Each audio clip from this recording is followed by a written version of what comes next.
Hi everyone, Dr. Suneel Dhand, internal medicine physician. Welcome to another video.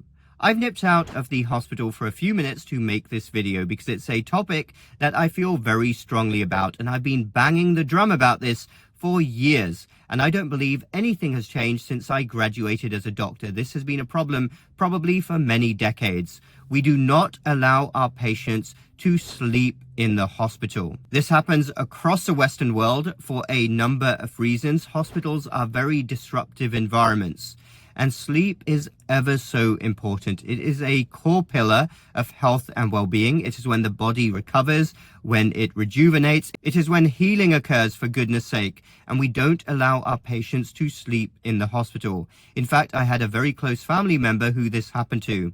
They ended up becoming more delirious. They were drowsy during the day because they weren't sleeping. Medications were affecting them more, and they ended up getting worse because of their hospitalization. And think about this. Hundreds of thousands of patients are stable when they're in hospital. They're actually doing well. I'm not talking about the acutely unwell patients. I'm talking about stable patients. And they get woken up during the night to have their blood pressure, their pulse, their temperature checked. They have their finger sticks, blood glucose checked when it's been stable for the whole day. Why does that need to happen? It makes no sense whatsoever, and it's another miss from the medical establishment, missing a basic common sense thing that would help people recover greatly, letting them sleep, for goodness sake. So what are some strategies then for you or a loved one if you find yourselves in the hospital to have a good night's sleep so that you can recover? Here are my recommendations. Number 1, no vital sign checks if you are stable and doing well. I frequently receive this request, and I, as a doctor, will write it as an order or type it on the computer so that it is there as a doctor's order. No vital sign checks between 9 or 10 p.m. and 6 or 7 a.m. so that my patient can get a good night's sleep and recover. Do not be afraid of asking your doctor to do that. Number 2, make the room as quiet as possible. This should be your right to do.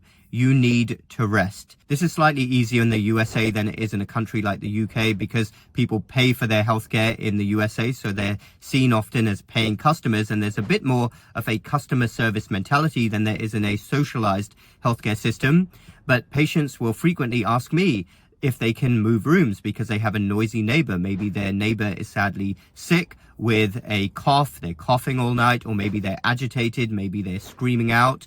Ask to move rooms. Actually, where I work, I don't work in many hospitals with shared rooms anyway. Most of the rooms are single patient rooms. Actually, in the USA, the most I've seen usually is 2 to a room, but I know in the UK and other countries, you can get more people in a room. Hopefully, you can be moved if you make that request. You shouldn't have to deal with a noisy neighbor for whatever reason.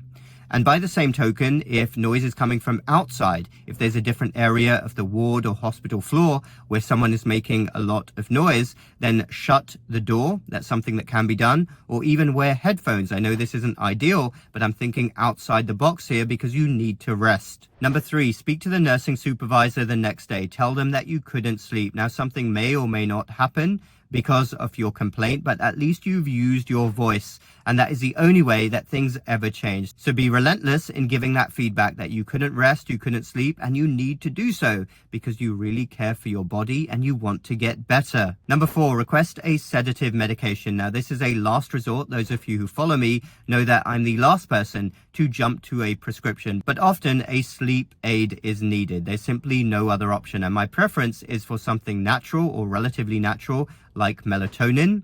There are other medications before we get to the really heavy medications.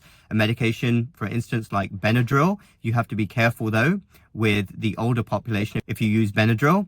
Magnesium glycinate is another option, can be prescribed. But if things get really bad, then a benzodiazepine can be administered. And sometimes I do have to prescribe that because there's simply no other option. Ambien, for instance, is a medication that we commonly use in the United States. By the way, do you know where that gets its name from? AMBN. It's from Spanish to say that you're well in the morning because you took the sedative. I'm not sure about whether that's actually true because there can often be a hangover effect, but in many people it's effective in inducing a good night's sleep. Number 5, and perhaps the most important, get out of there ASAP. I say that strongly with a lot of passion. Trust me when I tell you that hospitals are not good places. The longer you are there, the sicker you will get. Your job, your mission is to try to get out of there, or your doctor's mission rather should be to try to get you up and leaving the hospital as soon as possible. The sooner that you are in a calmer, more sane environment where you can sleep, you can recover, the better for you. So hospitals may be good for reversing acute conditions quickly, but you certainly don't want to linger there. So I don't believe this issue is going anywhere. Hundreds of thousands of people who cannot get a good rest in the hospital. So I do hope that you or a loved one can benefit from this video.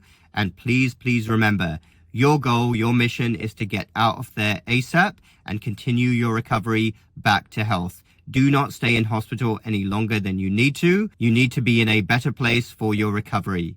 Thanks everyone for watching. Feel free to leave a comment down below. Share your experiences of not being able to sleep in a hospital. Check out my website, my health programs, and my free downloads. All those links are down below.